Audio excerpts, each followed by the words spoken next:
figure out how to move it around.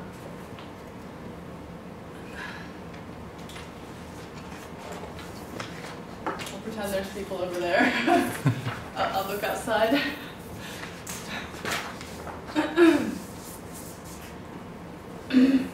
Shed some water.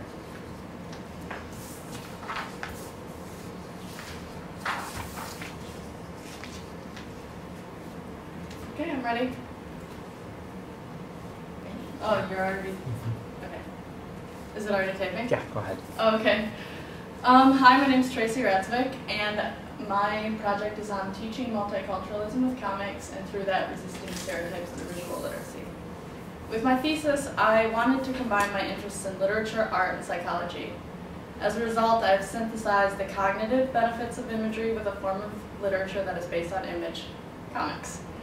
Finally, I integrated my findings into what I regard as one of the most important fields of education now, multiculturalism. I found that graphic literature has a unique potential to teach multiculturalism and combat stereotypes because of a distinct connection a reader can make with the story, because of the image and the importance of visual literacy for modern students. As examples, I looked at Jean Nguyen Yang's American-Born Chinese, which illuminates the struggles a stereotyped Asian American has with identity in American society. And I've also looked at Marjane Satrapi's Persepolis, which is a coming-of-age story of a girl growing up in the Islamic Revolution in Iran.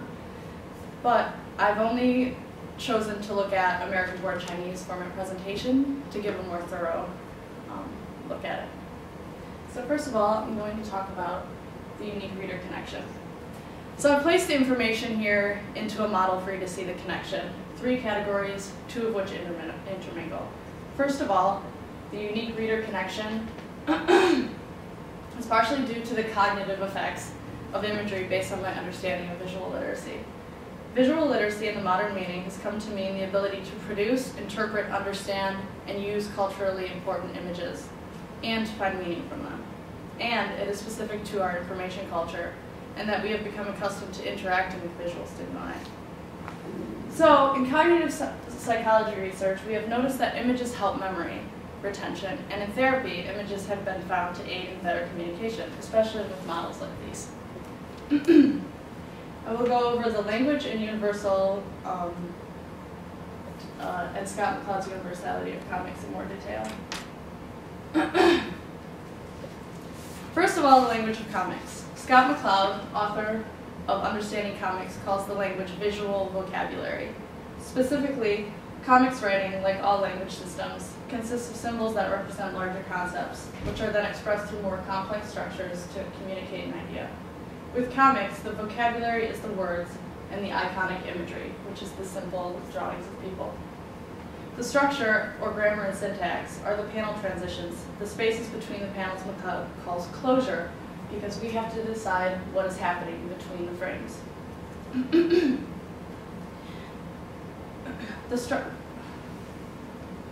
And then the interaction style of the words and images. If you look at this particular panel, you look at the first frame, and it's kind of a short period of time, and then he's walking between the closure area.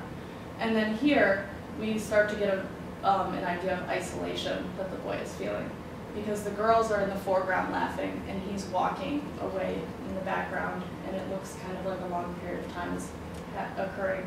And then in this one, his friends are laughing in the foreground, but he's just staring off into the sky, thinking of something. And then in the final frame, he's the only one in color, so he really stands out in the fact that he's not feeling like he fits in, and also it's very, very dark. When I look at a panel like this, though, instead of language, I like to look at it in regards to the medium of poetry, and the structure and the art is kind of like poetry to me. The images and comics are like the visual language used to evoke emotion in poetry. The pacing and the time expressed in the length of the frames and symbolism are like cadence and rhythm of poetry. And then the extraction of meaning through deep concentrated analysis is sometimes needed for the seemingly simple forms of both mediums. And like the sentences in poetry are short normally, the images in comics are simple, which brings me to the universality of comics. McCloud calls this simplification through amplification. And though comics may appear simple, the simple, iconic imagery found in comics can strengthen the concepts and universal ideas. His theory of the art of comics and identity, which I like to refer to as the universality of comics, suggests that as a character's face increases in simplicity, the more it can represent. For instance, when we look at a crudely drawn face, it could represent anybody, correct? But if you look at the more realistic drawing, it can only represent that man or anyone that looks like him. I like to think that with this kind of character representation in comics, it's easy for a reader to involve themselves inside the book and deeply into the character, into the individual that we see in the book. As far as stereotypes go, we know that the root of stereotyping is that we classify people into separate categories, that we look at them and we associate them with information that we've seen in the media, and then judge them based on that information instead of on who they are as an individual. I think that when we place ourselves intimately into a character like this, and we can see ourselves inside of the character in the story, and of course the story has to be intimate itself and memorable, then theoretically maybe we can separate the individual from that category that we've unconsciously placed them in. So now I'd like to go over American-born Chinese. But first, I'd like to tell a little background on the story. Jean Lin Yang uses the classic tale of the Monkey King as a sort of foundation for the story of Jin, the main character, this boy in this image. Many mental splits of Jin occur: a white European-American version of himself, Danny, then an over-stereotyped cousin named Chinky who embarrasses Danny, and then Danny and Chinky come to later represent the splitting off of Jin's identity.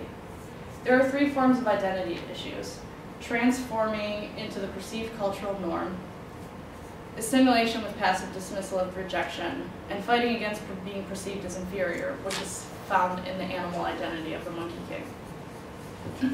And all have to do with becoming embodied in a form that is not true to oneself. So in this panel, Jin is telling an elderly lady that he wants to be a transformer when he gets older. The transformer kind of represents like his transient, uncertain adolescent identity. And when he tells her that he wants to be a transformer, she says to him, and this is really creepy, "It's easy to become anything you wish, so long as you're willing to forfeit your soul." So it's kind of a foreboding foreshadowing of the temporary forsaken identity to come. And here it closes in gloomily. The boy is staring off like he's gazing upon a scary landscape to me. The click-clack sound of the abacus that she's playing with.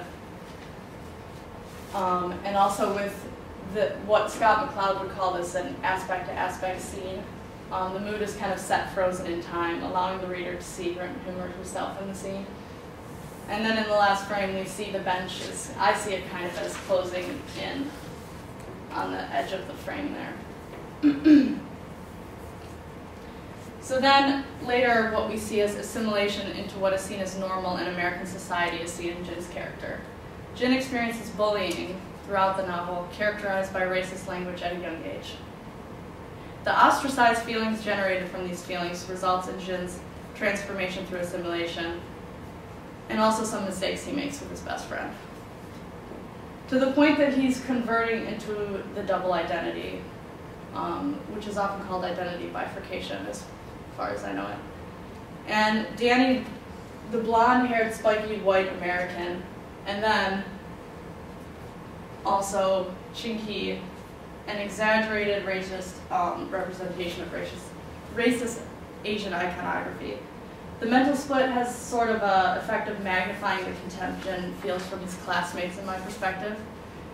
Though it most certainly needs guidance for students, I think that a blatant confrontation with such a bizarre image can lead a reader to question if she or he is laughing or feels disturbed by the image, why the author has chosen to use this image. This vision is iconographic, as Scott McCloud calls the vocabulary in comics, because it is so immediate in our minds as something we have seen before. Chinky, the outrageous Chinese boy, an image so obscene it was necessary for Yang, a model from the Chinese culture itself, to mock our immediate recognition of the image. The satirical representation could not be presented accurately or as preposterously apparent in any other form but image. So I hope that you can see that there's definitely a benefit to using images in understanding stereotypes and understanding different cultures. But of course, this is just a basic foundation to begin many, many other literature on multicultural studies. Thank you.